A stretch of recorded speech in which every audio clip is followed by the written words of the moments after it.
happened?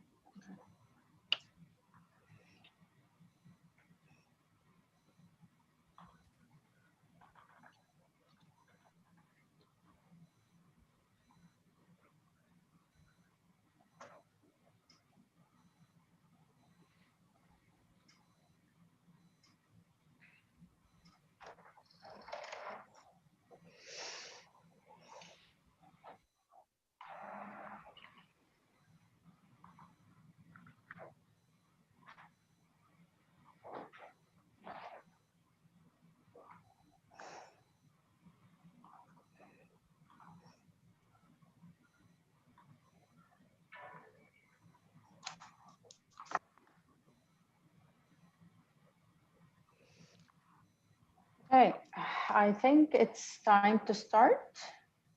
Sorry, I'm just looking for my screen. Can you see my screen still? No, not yet. Yeah. But that thing is SSBD. Yes, we can see your screen. Okay, so welcome everyone. Good evening, and thank you for being here. Tonight we are having a very exciting meeting with a presence of excellent speaker and big names in the field of multiple myeloma. This webinar is sponsored and organized by the SSBD. So we will go through interesting discussion in the field of multiple myeloma in Saudi Arabia, the current and the future. So the first part will be presented by Professor Robert Orlesky from USA MD Anderson about the management of relapsed refractory multiple myeloma in 2021, followed by 5 minutes of questions and answer. Following that, Dr. Fahd Al-Sharif will talk about myeloma care in Saudi Arabia, mainly the opportunities and challenges. Then another talk by Professor Orlesky about overcoming challenges in optimizing care in multiple myeloma, and after that we will have a discussion and for 25 minutes and taking questions and answer to all speakers. And then we will be closing the webinar. So we will, okay. So just to remind everyone, this session will be recorded and you can find the full recording of the webinar, which will be available in the SSBD channels, either in YouTube or Twitter. So we will start our webinar today by a lecture presented by Professor Robert Orlesky about the management of relapsed refractory multiple myeloma in 2021. So I think it is very hard to present our speakers tonight because they're very well known. So Professor Robert Orlesky works in the Department of Lymphoma and Myeloma as a division of cancer medicine at University of Texas MD Anderson, and in Florence Maud Thomas Cancer Research Professorship in Department of Lymphoma and Myeloma, Division of Cancer Medicine at University of Texas MD Anderson. He is the director of section of Myeloma, Division of Cancer Medicine at University of Texas MD Anderson. Professor Robert had his postgraduate training, internship, and residency internal medicine in Washington University, St. Louis School of Medicine. He had his postgraduate fellowship in medical oncology at Johns Hopkins Oncology Center, Baltimore. Then another postdoctoral fellowship in adult hematology at Johns Hopkins School of Medicine. Professor Robert has an extensive contribution in research field, many publications, abstract, and is a principal investigator in many phase 1, 2, and 3 trials. He is a member in many societies, not only in the field of hematology, but also in biochemistry and molecular biology. Received several awards in the field of academia and administration. So without further delay, we will go ahead with our first lecture about the management of relapsed refractory multiple myeloma in 2021. Welcome, Professor. The field is yours. Shukran. Thank you very much for inviting me. It's a great privilege, and I hope very soon to be able to come and meet all of you in person once we can hopefully get rid of our mutual enemy, which is COVID. And you'll see in my slides that I have the goal for that up in the upper left corner. These are my disclosures for both laboratory and clinical research, as well as advisory boards.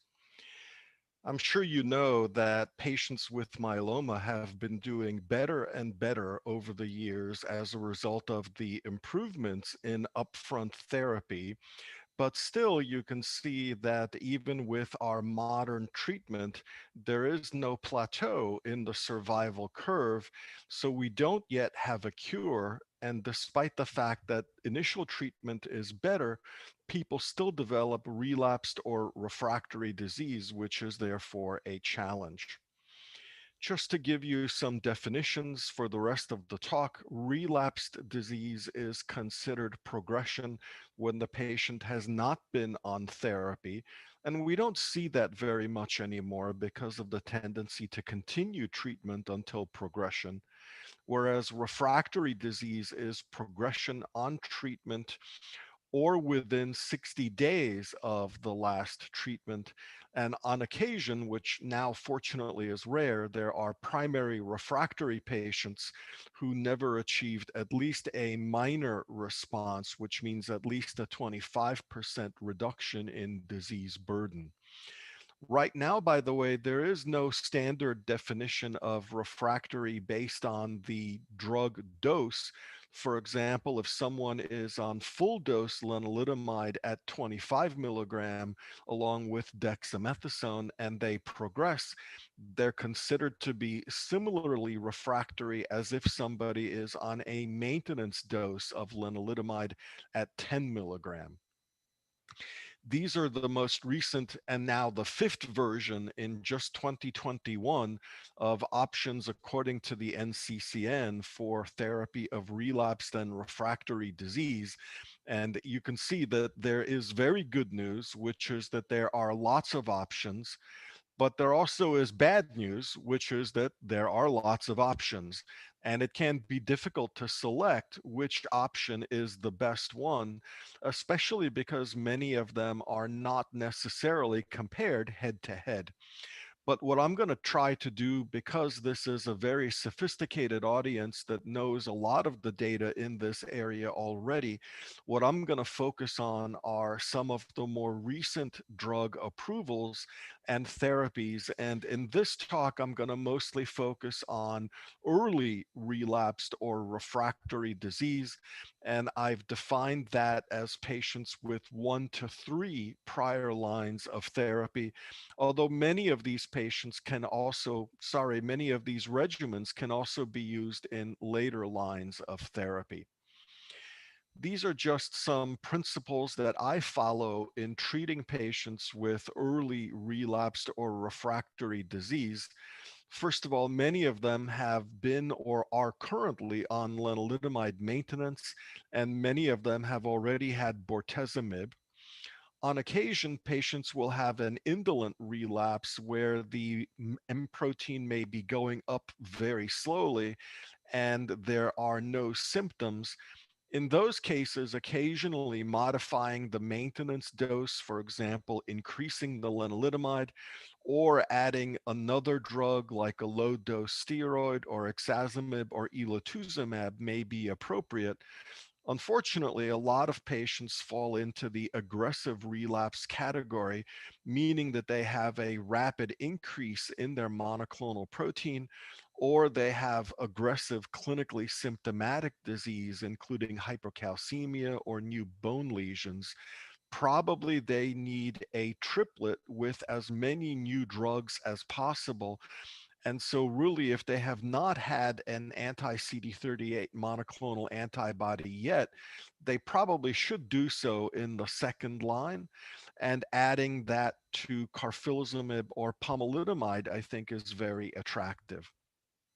Let's start with a few of the options here. There are the data from the ICARIA study, which looked at pomalidomide and dexamethasone versus isatuximab, pomalidomide and dexamethasone. Isatuximab, of course, is one of the CD38 antibodies that's currently available. Here you can see the response data, which show a nice improvement in very good partial response or better, as well as the overall response rate and a low rate of disease progression. For those of you that like to see the curves, here is the progression-free survival with the isatuximab curve in blue and just the pomalidomide and dexamethasone in red. And you can see by the hazard ratio that there's about a 40% improvement in outcomes with an almost doubling of the progression-free survival. And the overall survival data, although not yet fully mature, nonetheless do show a trend for an improved overall survival with isatuximab. Many of you have probably already used CD38 antibodies, but if not, in general, the significant adverse events that can be a little bit increased include infectious complications, a little bit more here, for example, with the triplet versus the doublet. And on occasion, of course, you can have some infusion reactions with dyspnea or cough. But in general, these antibodies are very well tolerated and don't generate a lot of cytopenias, although there is a little bit more anemia maybe, but probably not that much. There also is the option to use daratumumab, which is the other anti-CD38 antibody. And the newest data set I pulled out from ASH that was given a couple of months ago looked at daratumumab, which was given subcutaneously, versus pomalidomide and dexamethasone, which was equal in the two arms. You probably have seen the data with a nice overall response rate, 70% for the triplet versus a little less than 50% for the doublet. And here is MRD negativity, which is relatively low in this patient population. And that's because these are relapsed or refractory disease myeloma patients. And so the possibility to achieve MRD negativity is unfortunately lower, but you do get more MRD negativity with the triplet. Once again, if you look at the progression-free survival data, you can see that the triplet does better than the doublet. Once again, about a 40% improvement in the progression-free survival. If you compare the actual numbers, it's of course not fair to do that, but nonetheless, we all do it.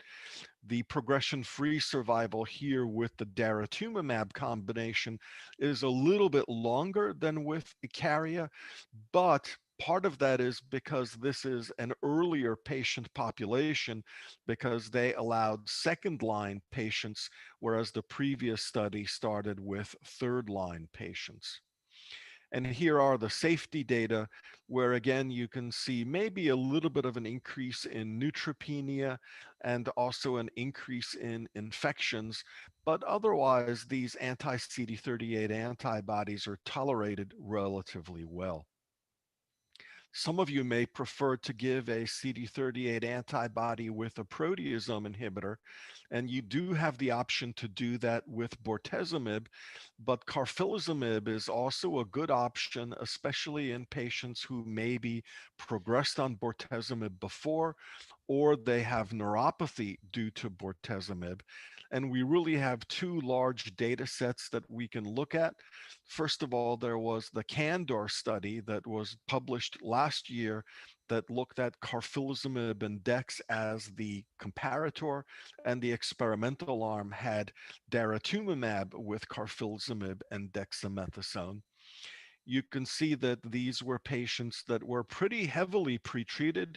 90% or more on both arms had had proteasome inhibitor already. 2/3 or more had had IMiDs, and about 20 to 30% were refractory to bortezomib, and about 30% were refractory to lenalidomide. Here you can see the response data. This is the daratumumab group here, and this is just the doublet group here. And you can see that there is a higher complete response rate, a higher very good partial response rate, and overall it looks like a higher rate of minimal residual disease negativity. Once again, for those of you that like to see progression-free survival, you can see that the triplet in red separates fairly early and continues to separate the longer patients are able to stay on therapy. And again, with a hazard ratio of 0.63, that means almost a 40% improvement or reduction in the risk of progression. Here you can see the safety data, and if we just focus on the grade 3 and 4 events, which are of course the more serious, you have maybe a little bit more hypertension, and once again a little bit of an increase in pulmonary and other respiratory infections, but in general a well-tolerated combination. Most recently, we have also the possibility to use isatuximab with carfilzomib and dexamethasone. And this was a study that was called IKEMA, which was essentially designed similarly with KD or carfilzomib dex as the control and isatuximab carfilzomib dex as the experimental arm. You can see that these patients were fairly well balanced with, again, quite a large proportion that had IMiD refractory and lenalidomide refractory disease, and proteasome inhibitor refractory disease was present as well. Once again, the progression-free survival show that the triplet is better than the doublet. The hazard ratio here is lower, which suggests the possibility that the isatuximab KD combination gives you a greater benefit than the daratumumab carfilzomib dex combo. But again, we would need a randomized study. The other thing to keep in mind is that the progression-free survival in this study for the control arm was better than it was in the CANDOR study. And that makes the improvement in the outcome with the triplet even more impressive, because you have a lower hazard ratio, which means a greater benefit compared to a stronger control arm. Here you can see the response rate data, which gives you a very high overall response rate and almost 40% of patients having a complete response or better. And here you can see that the MRD negative rates are quite high as well, including good rates of MRD negativity in patients with VGPR. And sometimes these VGPR patients are in VGPR just because the monoclonal antibody may interfere with the determination of a complete response. And if you look at various subgroups, you can see that essentially all of the subgroups, including patients with high risk disease and standard risk disease, whether they had prior IMiD or prior PI, and baseline glomerular filtration rate or kidney function, all of them did better with the triplet. And in fact, I think it's worth pointing out that folks that had a decreased renal function did especially well with this isatuximab-based combo, and maybe better than with the daratumumab-based combination. So that may be something to think about. Other combinations that I think you should definitely consider in this 1 to 3 prior lines of therapy, but only maybe in certain populations. First of all, about 10 to 15% of patients will have an 1114 translocation, and these are patients that express higher levels of BCL2 in their myeloma cells, which makes Venetoclax a good option to consider. You know, of course, about the Bellini study, which randomized patients to bortezomib and dexamethasone, or Venetoclax with bortezomib and dexamethasone. You probably remember that the progression-free survival data was better for the Venetoclax arm with a good hazard ratio, but unfortunately for the overall survival, the Venetoclax arm did worse. But the important thing to remember here is if you only pull out the patients with 1114 translocations, they had really excellent outcomes with higher overall responses. And again, just pulling out patients that had 1114, you can see that the Venetoclax bortezomib dex arm did much better, 90% better than just bortezomib and dexamethasone. And these were the data for patients with high expression of BCL2. Again, almost a 75% improvement. So if you have a patient with 1114 translocation, I would definitely think about using this combination, maybe even before an anti-CD38 antibody. And then the other regimen I would remind you about is that of selinexor with bortezomib and dexamethasone, which was based on the Boston study that compared Bortez dex to selinexor Bortez dex. The main thing to remember here is that here the bortezomib was given twice a week, and with the selinexor, both the seli and the Bortez were given once per week. You probably remember that the triplet did better by about 30% than did the doublet. But the reason that I bring this up in particular is that although this was a small population, out of 37 patients with deletion of 17p, they actually did much, much better with the selinexor-based triplet. And because we don't have very good therapy for this typically high-risk subgroup, if you have a deletion 17p patient, I might think about using this combination. And then finally, we can always use our current drugs with new combinations, and probably the best example is the pomalidomide with bortezomib and dexamethasone combo, which we know gave a better overall response rate compared to just bortezomib and dexamethasone. And the progression-free survival was better, especially if it was used as a second-line therapy. And in many countries, bortezomib is now available in a generic form, so that may reduce the cost of this therapy, which makes it worthy of consideration. And here are the progression-free survival curves. So I think the conclusions that I would leave you with are, of course, due to earlier use of novel agents, once patients develop relapsed or refractory disease, it's more challenging now to manage. One option is to use our current drugs in new combinations, the example being, for example, bortezomib with pomalidomide. But we also have more novel or noveler drugs that are available, and some that are coming out in clinical trials, and I'll mention a few of those in my second presentation. Again, this is an overview of what I do for relapsed refractory disease, especially if it's symptomatic or progressing rapidly. I really think that an anti-CD38 antibody-based triplet is the standard of care. And because many of these patients have been on lenalidomide, I think either a POM-dex or a carfilzomib-dex combination is best. And you can do either isatuximab or daratumumab with those two drug backbones. If you have 1114, definitely think about Venetoclax, and deletion 17p, it may be that selinexor is the best therapy. I didn't talk a lot about elotuzumab, but it's also an option in combination with pomalidomide. And so you really have three different monoclonals from which to pick.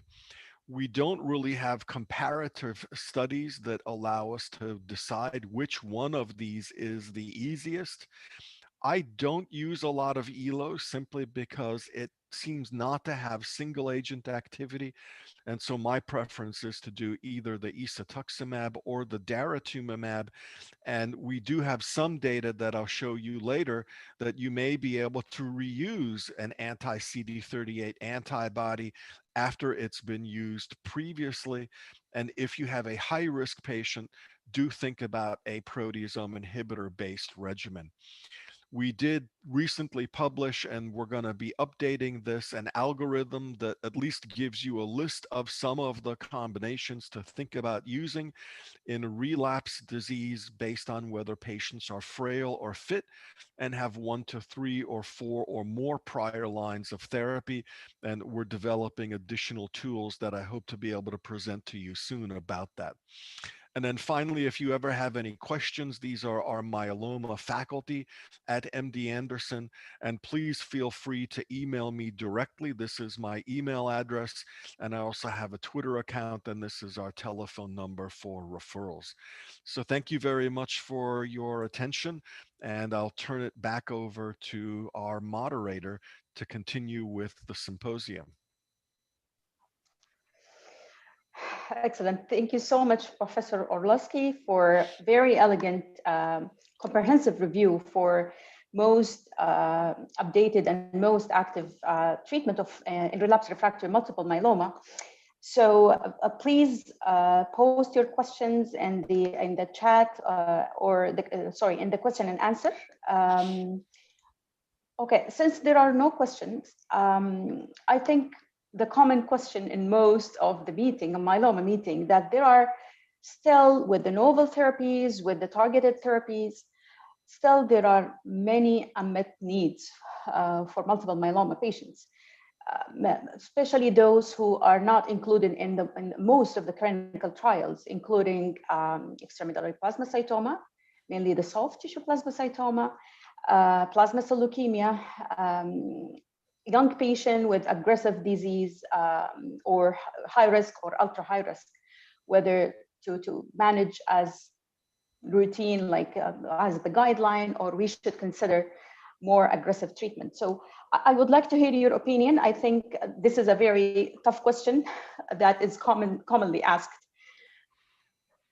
Well, it's a great question, and you've pointed out some of the higher risk populations that unfortunately still have poor prognosis.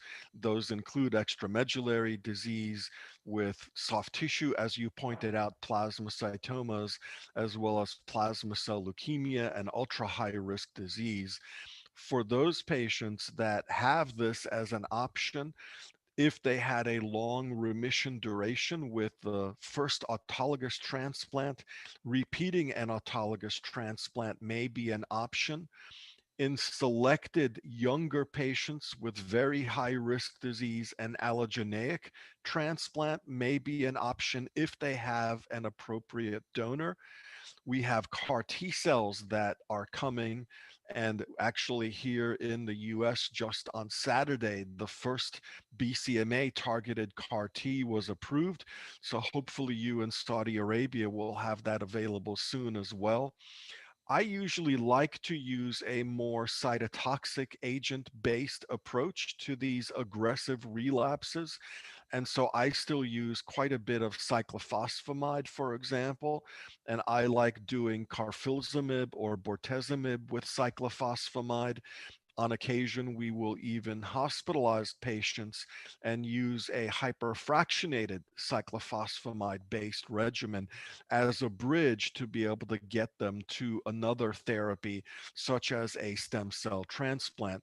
But you're right, these are definitely one of the unmet medical groups, the others being probably older and frail patients who don't tolerate triplets very well, and then still the very relapsed and refractory disease after anti-CD38, after proteasome inhibitor, after IMiD, and soon after BCMA targeted therapies as well. Great, thank you. So Another question, do you think the conventional FISH and cytogenetics are adequate to tell you, to differentiate between standard high risk or ultra high risk? There are other measures that we can, like about International Myeloma Working Group and ISS, but do you think, is it adequate, or we need to rely on more like next generation sequencing or more advanced genetic testing? Because there are some patients, yeah, go ahead. No, please finish. Oh, thank you. So there are some patients that have a standard risk, but they don't behave as standard risk. They behave more aggressive. So these patients make the clinician very anxious about managing them. So I would like to hear your opinion. You're definitely right that there are patients who come out as standard risk according to the criteria and yet do not do well. And on occasion, we also see high-risk patients who do much better than we expect. And I'll give you an example of where sequencing can be very helpful, because you mentioned that. Deletion 17p is typically thought of as a high-risk feature. But we now have data that if you have a monoallelic deletion 17p, but by sequencing your TP53 gene on the remaining chromosome 17 is normal, that those patients have a good outcome. Whereas if you have a biallelic deletion or a monoallelic deletion with mutation of the remaining copy of P53, that those patients are the ones that have a poor risk. So I think there is an excellent example of your point that sometimes sequencing can give us additional information that we otherwise would not have. Perfect. Thank you so much. Any one of the panelists have other question, Dr. Fahad, or we can proceed for the next presentation? Any questions? Okay, Dr. Fahad. Thank you. I have no question at this stage. Perfect. Okay, so next presentation will be presented by Dr. Fahad Sharif about the myeloma care and management in Saudi Arabia. What are the challenges we're facing, and what are the opportunity? So everyone, I think, knows Dr. Fahad. Dr. Fahad is a senior consultant in the field of hematology and BMT with special interest in in multiple myeloma. He is a professor in College of Medicine at Al Faisal University. He had his medical hematology and BMT fellowship at King Faisal Specialist Hospital and Research Center in Riyadh, followed by clinical hematology BMT fellowship at University of Toronto in Canada. Dr. Sharif is a very active in academic and scientific fields. He received several academic awards and participated in many scientific meetings. He has many contributions in research field with numerous publications and abstracts. And he is a member of several big society, including ASH, EHA, and ASBMT. He is currently the director of autologous stem cell transplant in multiple myeloma program. And he is a consultant hematology and BMT at Oncology Center in King Faisal Specialist Hospital and Research Center in Riyadh. Welcome, Dr. Fahad. It's an honor to have you tonight. The mic is yours. Thank you very much, Dr. Mutahhar, for this nice introduction. I would like to thank Dr. Firas Al-Furayh as he personally invited me to participate in this activity. I would like now to go ahead and to share my slides. Okay, share, that's good.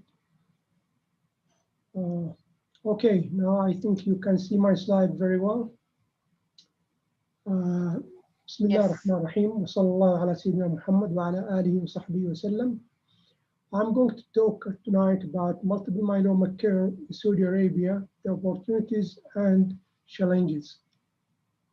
In fact, during my talk, I'm going to touch upon the following issues, and finally, I will conclude within 20 minutes.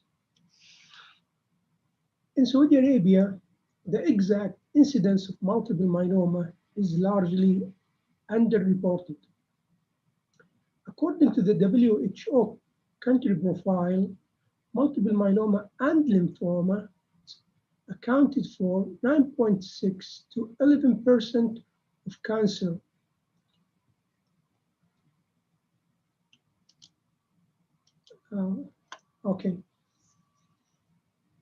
Cancer-related death in the kingdom in 2014.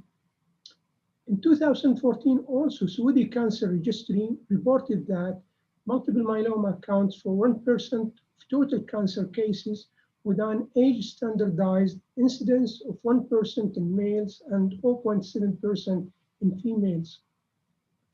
It was proposed that the lower incidence rates of multiple myeloma reported in Saudi Arabia compared with the global rates can be partly attributed to, number one, the lack of some investigations like immunoglobulin quantitation, but in particular, actually, serum free light chain testing in many hospitals. Second, the high incidence of multiple myeloma among elderly individuals who tend to receive palliative care, sometimes with traditional medicine, rather than a referral to specialized hospital. Third, underreporting of known cases as a result of low multiple myeloma awareness among healthcare professionals and patients, leading to symptomatic treatment till death. Number four, high rates of misdiagnosis and misclassification, and under-resourcing of the National Cancer Registry. In fact, the Saudi Lymphoma Myeloma Group held the Scientific Gap Analysis Advisory Board meeting in Riyadh on January 26, 2018, which represented 6 Saudi specialized institutions, including in Riyadh, Jeddah, and Dammam, in order to discuss different aspects of multiple myeloma management in Saudi Arabia and to reach a consensus statement in each aspect of the disease. That meeting brought together a panel of Saudi experts from King Faisal Specialist Hospital in Riyadh and in Jeddah, from National Guard Hospital in Riyadh and Jeddah, from King Fahd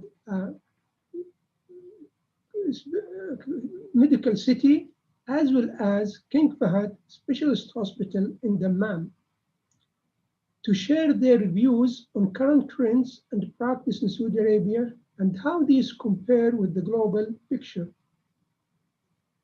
The panel agreed that 135 new multiple myeloma cases would be expected every year to be referred to the big centers.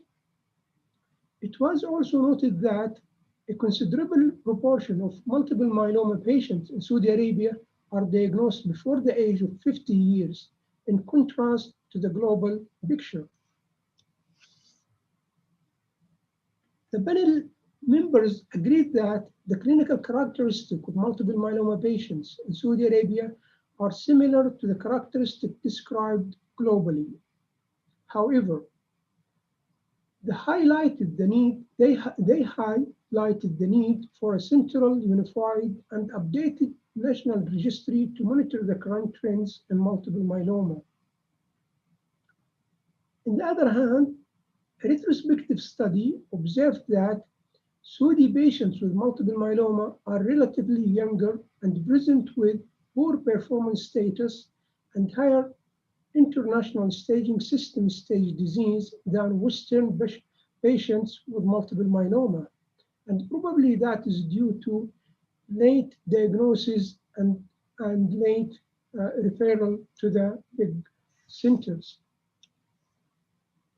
There are many reasons for the underreporting of multiple myeloma cases, which may lead to the false notion of lower incidence of multiple myeloma in the kingdom than other parts of the world. Therefore, there is a need for a central, unified, and updated national registry in order to reflect the current trends of multiple myeloma in the kingdom, using outreach campaigns, primary care hospital support groups, and controlled social media support as well.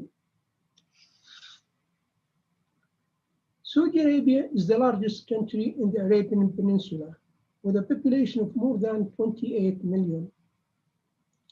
And despite healthcare being free to all Saudi citizens, a number of potential barriers to healthcare access and individual healthcare seeking have been reported. While multiple myeloma is a relatively uncommon cancer in Saudi Arabia, it has been reported that the characteristics of Saudi patients with multiple myeloma differ from those Western multiple myeloma patients, highlighting the need for a national study of the trends and outcomes of the disease in Saudi Arabia. However, published literature on multiple myeloma patient characteristics, treatment patterns, as well as outcomes in Saudi Arabia is scant, unfortunately. The average time for the disease to be diagnosed and for the patient to be referred from the first presentation may be as long as 1 year. And I can remember 2 years ago, there was a patient referred to our center here, and he was really suffering from severe pain. When I took the history from him, he told me this pain started 1 year ago, and I was shopping everywhere and visiting every hospital, and they did not diagnose me until recently. And he has a frank multiple myeloma. It is recommended that the development of education, fully awareness of multiple myeloma, early presentation, and quality improvement programs to improve early diagnosis, patient adherence, and compliance rates. Issues around the availability of drugs have led to the development of local management guidelines in some Saudi institutions. I can admit here, really, in Saudi Arabia, we do have a good number of anti-myeloma medication. IMiDs, for example, we do have thalidomide. Nowadays, we have Revlimid, lenalidomide, proteasome inhibitor. We do have Velcade available, as well as carfilzomib. Still, we don't have the oral proteasome inhibitor. And monoclonal antibodies, we do have actually daratumumab, and next year, inshallah, we are going to have more monoclonal antibodies.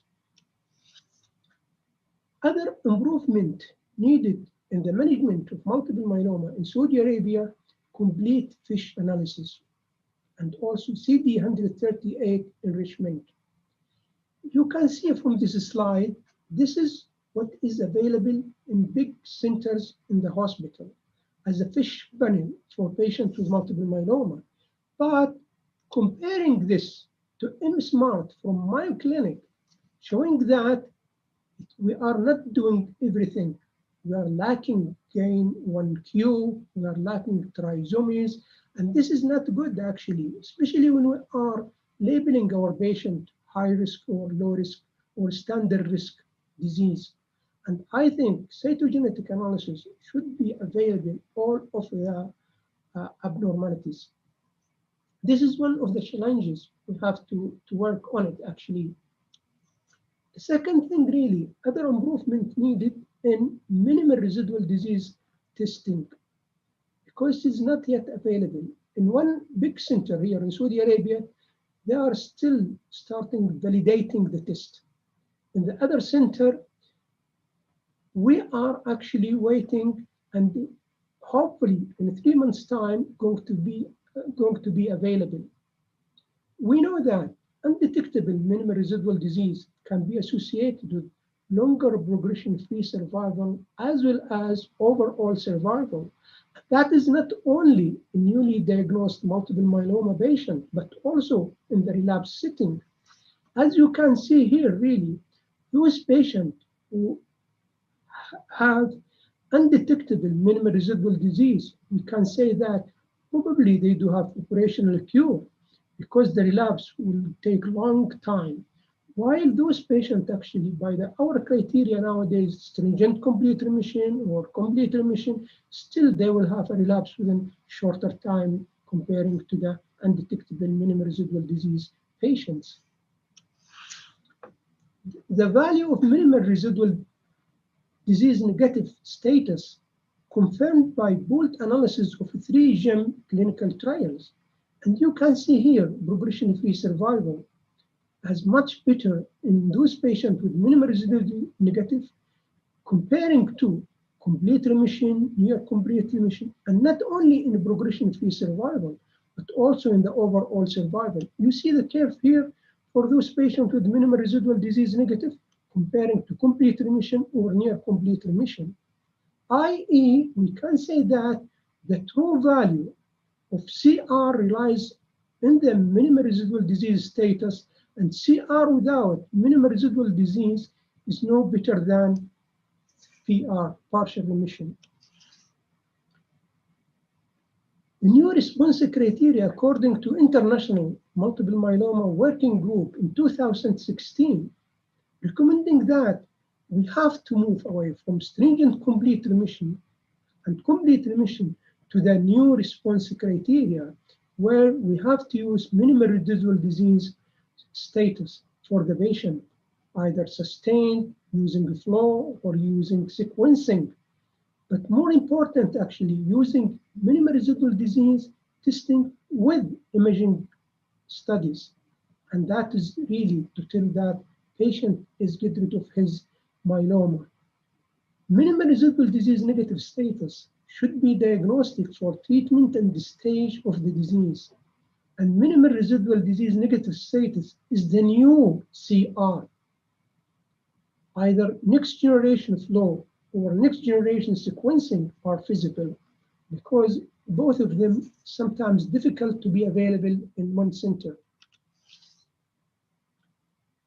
Improving treatment paradigm in multiple myeloma using updated evidence-based medicine treatment is very important and very challenging here in Saudi Arabia, including induction for those patients with newly diagnosed multiple myeloma patients, whether eligible or ineligible for transplantation, consolidation, or autologous stem cell transplantation, in tandem transplantation, as well as relapses. For example, ISMO EHA guidelines in 2021, they put for the newly diagnosed multiple myeloma patient, first option induction is VRD. And in Saudi Arabia, we are using VRD, at least for the last few years. But DARA VTD, in fact, I can say here, VTD, our history with it is not good. Because when we tried it a number of years ago, actually, many of our patients developing peripheral neuropathy, and probably that can be explained by that diabetes mellitus is high, with high incidence in Saudi Arabia. So we were avoiding VTD, and now European people, they are using DARA VTD. And I think, and I hope that within a short time, we are going to use monoclonal antibodies in combination with VRD, and we are fully aware of the driven study and its result. If induction first option is not available, VCD also. VCD we used it actually from 2008 until recently for the last 2 years ago. And it was working very well with our patient, and I will show our experience later. Melphalan as conditioning regimen, we are using it. Lenalidomide in the last few years, the majority of the hospital here in Saudi Arabia, they are using lenalidomide maintenance for a number of years so far. When it comes to first relapse option after VRD, whether lenalidomide proteasome sensitive or lenalidomide refractory or len-bot refractory, there are a combination of drugs for treatment. And we do have a good combination, some of these combinations available in Saudi Arabia. However, we don't have everything, in fact. For example, pomalidomide, still it is not formulary in number of hospitals here in Saudi Arabia. However, we do have monoclonal antibody, daratumumab, carfilzomib, and Dixa, and we can use it in some difficult situation. However, pomalidomide, if we shall ask for it, it will take, might be up to 4 weeks to be available if you would like to use it for some of our patients. For second or subsequent relapses, we do have the ability and we do have good drugs with combinations to treat our patients. But what we are lacking really in the management of multiple myeloma in Saudi Arabia, clinical trials. We don't have clinical trials. And I think this is a big challenge for us to start doing trials for our patients and to find out how is our patient behaving comparing to the Western.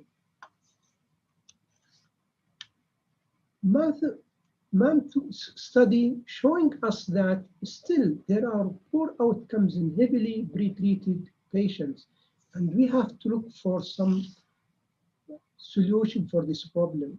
Unmet needs in the treatment of multiple myeloma, as mentioned before, extramedullary disease, patients with early relapses, patients with high-risk cytogenetic, patients with central nervous system involvement. Fortunately, it is not common. It is rare, actually, but it is really very bad disease. Heavily pretreated patient. That means we are looking for some new treatment or paradigm of multiple myeloma treatment for these patients. If we shall look at the potential outline of a future landscape after the treatment of patients with induction and transplantation, and then they will relapse, we can put them into 3 groups with the intermediate groups, and this is the most big number of patients here, or late or early. In late relapses, in fact, we can use the previous combination of treatment, and that will be no problem. But if it is not, if we'd like to use more or for a second line, we have to go for CAR T-cell or C-limit agent in which it is not yet available in Saudi Arabia. The biggest group here, intermediate, we can use pomalidomide, dexamethasone, carfilzomib-based combination. Again here, CAR T-cell is coming, as well as bispecific conjugate, and so far are not available in Saudi Arabia. The last group, which is a small group of patients, actually, usually they will relapse within a short time after the transplantation. And the first option here is CAR T-cell. As I mentioned, not available yet in Saudi Arabia, and hopefully within a short time going to be available. And this is the CAR T-cell therapy, and you know the mechanism of action. As you mentioned before, United States Food and Drug Administration approves Bristol Myers Squibb and Bluebird Bio's IKEMA, which is the first anti-BCMA CAR cell therapy for relapsed or refractory multiple myeloma. I have mentioned that, I would like just to touch on the milestones of our section, which is hematology, stem cell transplantation, and cellular therapy at King Faisal Specialist Hospital. In 1980, actually, bone marrow transplant unit was established, and the first allogenic transplantation was performed in 1984. When it comes to a multiple myeloma program and multiple myeloma autologous stem cell transplantation program, we started in 1997. And I'm looking forward in 2020 to start the first myeloma CAR T-cell infusion. You know that in King Faisal Specialist Hospital, the first CAR T-cell infusion was started in December 2020, because now we are accepting patients referred for CAR T-cell therapy in lymphoma and in ALL. I'm going to talk with you about the experience treating multiple myeloma at King Faisal Specialist Hospital. This is a single institution experience. Our protocol started in 1997 and so far going on. Our protocol was a high-dose therapy and peripheral progenitor cell rescue for patients with previously untreated stage 2 and 3 multiple myeloma. And this is our therapeutic schema at the start. Newly diagnosed multiple myeloma stage 2 and 3, 65 or younger, they will go for VAD chemotherapy, induction treatment 3 to 5, and once they achieved complete remission or very good partial remission, they will move to the transplant arm. We did not do many allogeneic transplantation because at that time, updating literature discouraging the use of allogeneic stem cell transplantation in multiple myeloma except for trials, clinical trials. But we continued with autologous stem cell transplantation. The protocol description that and we used that chemotherapy as outpatient and IV infusion. And the cycle will be repeated every 28 days. Until 2004, when the novel agent became available and thalidomide dexamethasone becomes the induction treatment for multiple myeloma, we used it. Then when a proteasome inhibitor became available, we used thalidomide, Velcade, dexamethasone. And finally, we found that our patient responding and really doing well with CVD without much peripheral neuropathy. And that we started actually in 2009. And we continued that until 2017, in which we moved to VRD, induction treatment for our patient. Mobilization. We use cyclophosphamide 1.5 gram per meter square and the growth factor. And the successful rate more than 95%. And the conditioning regimen we used, and still we are using melphalan 200 milligram. It is the standard conditioning regimen all over.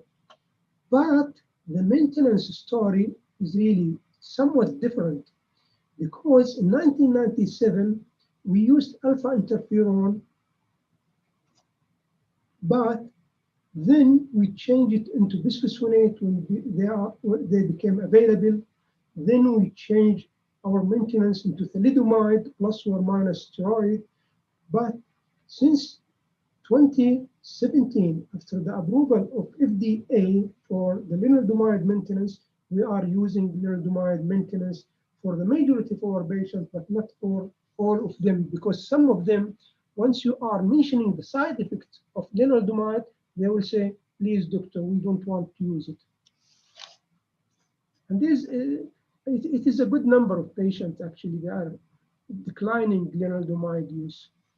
So the result from that experience, 267 patients, 156 males and 111 females with male to female ratio 1.4, diagnosed with multiple myeloma, underwent autologous stem cell transplantation from 1997 to 2020. The median age at presentation was 51. Most common subtype is IgG-Kappa in 43%. Most patients presented with advanced stage disease up to 47%. And this is probably delay of the diagnosis as well as delay of the referral. 100 days mortality is 0%. However, one patient died at day plus 88, but he relapsed at day plus 59. We used and we are still using high dose melphalan as a standard. This is the cumulative incidence of relapse, 68.35%. What about the overall survival? The 5-year overall survival, 65.8%. But the 5 years disease-free survival, 27%. In fact, the conclusion from my talk, as we don't know exactly the incidence and the prevalence of multiple myeloma in Saudi Arabia, there is a need for a central, unified, and updated national registry to chart the current trends in multiple myeloma patients in Saudi Arabia. Outreach campaigns, primary care hospital support groups, and controlled social media support groups should be used to ensure a high level of awareness of physicians about the common presentation of multiple myeloma. Prompt access to tertiary healthcare is needed for multiple myeloma patients to overcome current delays in diagnosis and treatment. And in fact, during the meetings and during talking to our colleagues in the other hospital, we are encouraging them to refer the patient as early as possible, even though there is no confirmation of the disease. And in the last 2 years, actually, I had 2 patients referred to me as a multiple myeloma, and finally, they were diagnosed with breast cancer. One patient recently referred to me as a multiple myeloma, and finally, the final diagnosis becomes Hodgkin's lymphoma. But we are welcoming this actually referral, just not to miss a real multiple myeloma diagnosis. The healthcare authority needs to address the high cost of medication and availability of drugs to improve treatment outcomes. Well-designed studies are needed to address the optimal assessment of minimal residual disease and to unify the management of multiple myeloma through study protocols and local guidelines. Patient-centered treatment is needed to improve patient adherence and minimize the risk of severe adverse events. Improve the cooperation between treating centers in the kingdom, and to have Saudi guidelines for multiple myeloma management is really very important. Need for new treatment strategies involving CAR T-cell therapy to bridge the gap towards unmet medical need in multiple myeloma is very important, and other new medications also. This is the King Abdullah Center for Oncology and Liver Disease, where we are located. And thank you very much for your attention. Thank you so much, Dr. Fahad, for highlighting big challenges we are facing overall in Saudi Arabia. I think for the sake of the time, we will just leave the questions to the end, and we'll move on with the last presentation for tonight. We'll go back to you, Professor Orlowski, for the next presentation about the overcoming challenges and optimizing care in multiple myeloma patients. Well, thank you again, and thank you for the excellent presentation just now. I think that there are wonderful opportunities for you to work together within Saudi Arabia and with the international myeloma community to help patients everywhere have improved outcomes. For my second presentation, what I wanted to do is again focus on relapsed and refractory disease, but this time look at the late relapsed or refractory patients. In general, these are folks that have had 4 or more prior lines of therapy. And unfortunately, some of the therapies that I'm going to briefly present to you have not yet been approved even in the US, but nonetheless, hopefully will be available soon and maybe eventually be given earlier in the disease process. These are kind of my principles for late relapsed refractory disease, where unfortunately, most of the novel agents have already been used. Also, the combination of a higher disease burden side effects from many previous therapies, and medical complications often limit the ability to give triplets, and therefore sometimes there is a greater need or tendency to give single agents or doublets, as well as offer clinical trials. And of course, in this population, as in earlier patients, there is an important role for supportive or palliative care to maintain the quality of the patient's life. We talked earlier about selinexor with bortezomib and dexamethasone in a triplet for earlier lines of patients. You can also give selinexor with dexamethasone as an oral doublet, and you can see here that that is effective even in patients with so-called penta-refractory myeloma, which means that their disease has progressed on 2 proteasome inhibitors, 2 IMiDs, and an anti-CD38 antibody. And the progression-free survival and overall survival are shown here.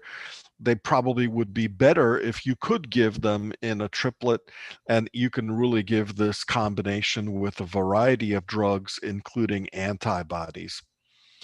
One of the newest drugs that has been approved here in the US, which hopefully you will have soon, is a drug called melflufen, or melphalan-flufenamide, which is a peptide drug conjugate.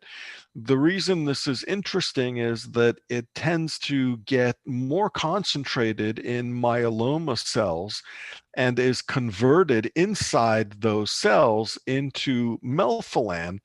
But because less of it gets into normal cells, there is a greater therapeutic index. So in the table below the text, what you can see is that for very advanced patients, there was a response rate of 30%, which was as high as almost 50% in earlier patients. And here are some of the treatment emergent adverse events, because again, this is a drug that's related to melphalan. As you can imagine, there is some neutropenia as well as thrombocytopenia, but this can be an interesting drug to give. And here you can see the progression-free survival data, which show about a 4-month time in remission. And this is the overall survival data, which is a little bit under 1 year, which is still quite good for the number of prior therapies that these patients have gotten. And this shows you the response duration, where many patients can have a year or more in remission, or at least in their response, and that hopefully gives them also a good quality of life during that time. I'm also very excited about the concept of using antibody drug conjugates. And right now we have one of these approved in the US. It's called belamaf, or belantamab mafodotin. This is a BCMA antibody with a drug attached to it called monomethyl auristatin F, and it attaches to the myeloma cell. It's taken up inside, and then the MMAF is a microtubule inhibitor, so it stops cells from dividing and ultimately kills them. You can see the response rate here as a single agent is also in the 30% range. That's similar across many of the important subgroups in advanced patients. And the durability at the higher dose of 3.4 milligram per kilogram, as you can see, is quite good. Here is the overall survival and progression-free survival at the 2 different doses. And the toxicities, the main 2 that you would need to know about if you're going to be using this, number 1 is thrombocytopenia. You can see here at the top. And the other one is ocular toxicity. You can get corneal changes, which can result in dryness or blurry vision or double vision. And these patients do need to be monitored by an optometrist or an ophthalmologist at baseline, and also before subsequent doses of therapy. We also, at this past year's ASH, just a few months ago, saw combination data where belamaf was added to pomalidomide and dexamethasone, and you can see 80 to 100% response rates, although the number of patients is still small, but it does show you that, as with other drugs, this agent will probably work even better in combination. And here you can see progression-free survival, which is now approaching or maybe even exceeding 1 year. So it'll be exciting to see where the data ultimately fall. You heard earlier about CAR T cells and the fact that the first of these is now FDA approved. And that's, of course, the BB2121 agent, which also targets BCMA. Nupur Raj published the first data about this agent, and you can see this study was done in patients with a median of 7 prior regimens, and one poor patient had 23 prior regimens, although you could also say that it must mean that their myeloma was responding well, or they wouldn't have been able to get that many therapies. You can see that the response rates with this therapy, especially in patients that get some of the higher dose levels, are in the 80 to 90 or even 100% rate, with a large proportion of patients achieving MRD negativity. And the progression-free survival is also about 1 year if you give a good dose of these T cells. And I think that at higher doses, as the data evolve, what we'll see is an even longer progression-free survival. And you can see many patients, as of that report, were in complete remission, and the arrows pointing to the right show that they were continuing in that level of response. You probably know that this is a therapy that you have to give after first lymphodepletion with cyclophosphamide and fludarabine, so that there are some hematologic toxicities, and then also cytokine release syndrome can be a challenge as well. In these categories, there are also other drugs that I think are interesting that are not yet FDA approved, but I thought I would just briefly call some of these out. And these are the so-called bispecific antibodies, which essentially is a molecule where one end comes from an antibody that binds CD3 on the T cell, and the other end of the molecule here in red comes from an antibody that binds to a protein on the surface of the cancer cell. A lot of these have targeted BCMA. There are many of these, and I didn't have enough time to review all of them, so I did just pull out one abstract of a drug called teclistamab. And you can see here that this was a patient population that was fairly heavily pretreated, with an average of 5 to 6 median prior lines of therapy, and almost all of them had triple class exposed, and many of them had pentadrug exposed and refractory disease. You can see the overall response rates, especially here, which is the dose that was recommended for phase 2 testing, are about 73%. One of the advantages of these bispecifics is that it's an off-the-shelf therapy and does not require collection of the patient's T cells and then modification and engineering for several weeks. And again, there are multiple BCMA targeted bispecifics, and we're not yet sure which one will work the best. Because there is concern that BCMA targeting may result in relapse of patients whose myeloma is BCA negative, there also are other bispecifics that are targeting different cell surface proteins. One of the more interesting ones is this G-coupled protein receptor family member 5D called talquetamab, and this is available both intravenously and also has been tried subcutaneously in trials. Once again, you can see median prior lines of therapy of up to 6 and high proportion of patients refractory to most of the drugs that we can currently give. And here are some of the response durations.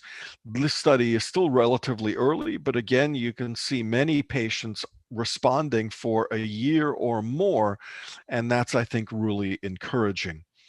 And then finally, another bispecific is targeting a different cell surface protein called FcRH5. And this also is showing some good activity in heavily pretreated patients with 6 or more prior lines and response rates of about 60%. And I would expect that this will be higher with, again, good durability and some patients able to stay on treatment for a year or more. Once again, in the more advanced setting, you have the same 3 monoclonal antibodies. I mentioned in my earlier talk that there is some data about reusing monoclonals, and we have amassed some data that we're hoping soon to be able to submit in a publication. We have now actually 25 patients, but as of ASH, we had only 15 patients. These were folks that had progressed on prior daratumumab-based therapies, on whom we gave isatuximab with pomalidomide and dexamethasone.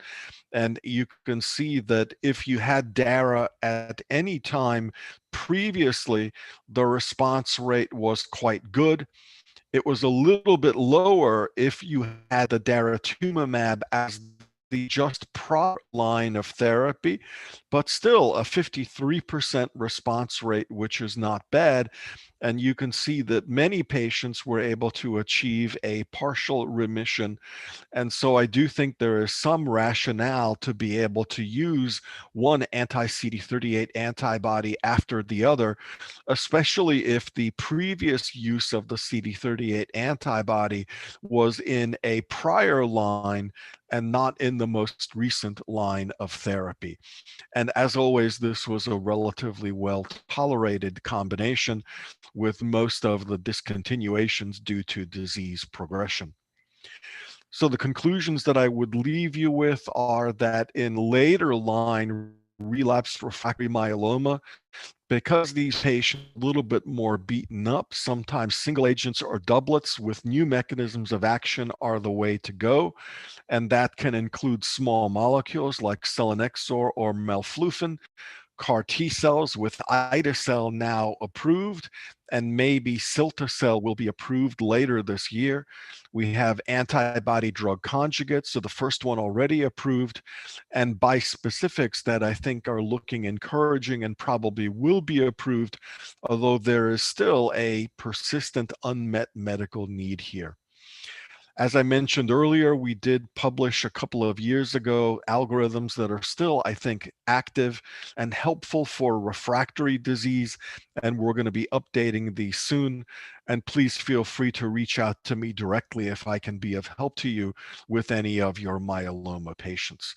So thank you very much, and I'll turn it back over to the moderator so that you can have time for questions. Thank you so much, Prof. Again, it was a very elegant presentation discussing a very difficult to treat group of patients with several relapses. So just for the sake of time, we will just take a couple questions because we are running out of time. So there's a question about, this is to all panelists, like both speakers, the experience in treating young patients in 3rd or 4th decade with multiple myeloma. I guess talking about the treatment mainly. Well, unfortunately, there are some younger patients that we're seeing now with myeloma, including, as you mentioned, in the 3rd and 4th decades. I still manage them in the same way as an older patient, and I do it based on what their molecular risk is by cytogenetics and FISH and potentially sequencing, as we talked about earlier. And I do utilize high-dose therapy, especially for patients with high-risk disease. and also for patients with standard risk disease if they cannot achieve a complete remission or MRD negativity. And then we do have some clinical trials now that are looking at incorporating CAR T cells earlier in the treatment algorithm for myeloma, which I think is one reason that I strongly support Dr. Al-Sharif's thought to try to get the Saudi Society more involved in clinical trials for myeloma, because it's a great way to get some of the most exciting new agents available to the patients in your country as well as in ours. Perfect. Thank you. Any experience from your side, Dr. Fahad? Patients in their third or fourth decade? Do you treat them differently? In fact, we are using the usual combination of treatment as available. We don't have the new medications to start with. Here, Dr. Orlowski, please, I would like to ask you, are you using minimal residual disease testing now in your center, and are you following your patient accordingly with this test? Yeah, great question. And the answer is that I do use MRD testing. What I try to do in particular is use it in the newly diagnosed setting as people are going through induction. And if patients can achieve a complete remission and MRD negativity, I offer them the option to collect stem cells and store them away and just remain on maintenance. Because if you look at the IFM 2009 study, the patients who achieved CR and MRD negativity did just as well, whether that was with VRD only or whether it was with VRD and transplant. And if they are not MRD negative, then I go ahead and do the transplant. And of course, all groups get maintenance, either lenalidomide if they're standard risk, or we do lenalidomide usually with bortezomib or with ixazomib if they are high risk. Are those patients under clinical trials, or just on routine basis you are doing it? We do that routinely, although we also have clinical trials, and one of the national studies that we have currently is a trial that's comparing lenalidomide to lenalidomide and daratumumab as a maintenance, which we designed through SWOG, and we're about 400 patients in out of a total of 1,100 patients. So it'll still be probably 3 more years before it's fully enrolled. But we hope to be able to show that adding daratumumab in maintenance is also a very helpful intervention for patients. The other question, please, if you allow me, regarding monoclonal antibodies, are you including them with induction treatment? Because I'm believing really, for example, in lymphoma, CHOP chemotherapy was for a long time until the monoclonal became available. So our CHOP now is more superior to CHOP. I think in myeloma, probably this is going to happen, really. Monoclonal with a triplet induction treatment going to be superior to what we are doing now. What do you think? I agree with you. What I try to do, because we don't yet have VRD with daratumumab FDA approved here, and some insurance companies will not cover it, what I do try is to be a little bit selective still. And the groups that I use it for, number one, are high-risk molecular patients, because I do believe that daratumumab, and I think isatuximab will do this also, will add to the MRD negativity. So I do it in high-risk patients, and I also do it in patients with high disease burden.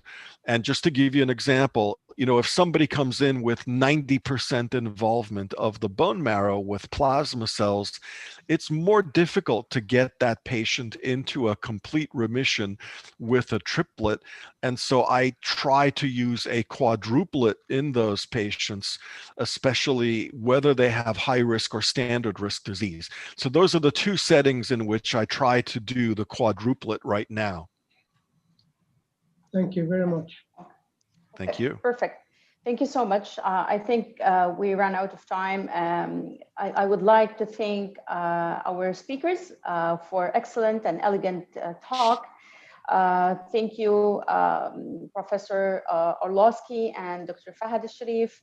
Good to see you all. Just a quick announcement before we close. This is the first official announcement of launching the website Salamat Dimmak, which aim and target patients with hematological diseases, both benign and malignant. So this is the barcode, and this is the website. It will target patient and help patient from different aspects and provide education and help. Thank you so much, everybody. It was nice to meet all of you. Thank you all the attendees, and good night. Thank Night, you everyone. very much. Thank you. And have a nice evening or a nice day.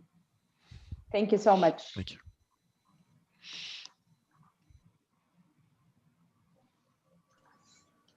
Thank you, Dr. Fahad. Thank you, Dr. Yunus. Thank you very much. Thank you. Thank you. Assalamu alaikum wa rahmatullah.